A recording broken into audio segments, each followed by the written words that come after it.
இந்த ஒத்த பேரை சொன்னதுனால மாண்புமிகு திரு முத்துவேல் கருணாநிதி ஸ்டாலின் அவர்களே இந்த கட்சியோட முக்கிய ஜாம்பவான்கள்லாம் கொழுந்து விட்டு இருந்ததோட ரெண்டு கட்சிக்கு மட்டும்தான் போட்டி. ஒன்னு டிவிகே, இன்னொன்னு டிஎம்கே. அப்போ மத்த கட்சிலாம் என்ன படைபலம் இல்லாதவங்களா அப்படின்னு ஒட்டுமொத்த கட்சியுமே கொந்தளிக்க விட்டுட்டாருங்க தளபதி விஜய் அவர்கள். தளபதி விஜய் அவர்கள் அதிமுகவை மிகப்பெரிய கட்சியா பார்த்தாருங்க. எப்போனா ஜெயலலிதா அவர்கள் ஆட்சியில இருக்கும் போது அவங்க போன பிறகு கட்சி கொஞ்சம் டவுன் ஆயிடுச்சுங்க. இருந்தாலும் இன்னுமே சில பேர் வந்து எம்ஜிஆருக்காகவும் ஜெயலலிதா அம்மாவுக்காகவும் எடப்பாடி பழனிசாமி அவர்களுக்காக கூட இன்னுமே சில பேர் வந்து தொடர்ந்து வாக்களித்துட்டு தான் இருக்காங்க.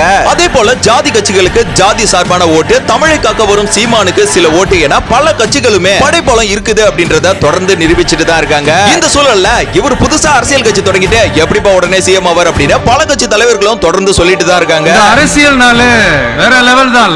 தளபதி விஜய் மற்றும் அவர்களோட தொண்டர்களோட தன்னம்பிக்கையும் ஒவ்வொரு செயலும் தான் தமிழக வெற்றி கழகத்தை அடுத்த கட்டத்துக்கு கொண்டு போவோம். சோ உங்களோட ஆதரவை எந்த கட்சிக்குன்னு மறக்காம கமெண்ட்ல சொல்லுங்க.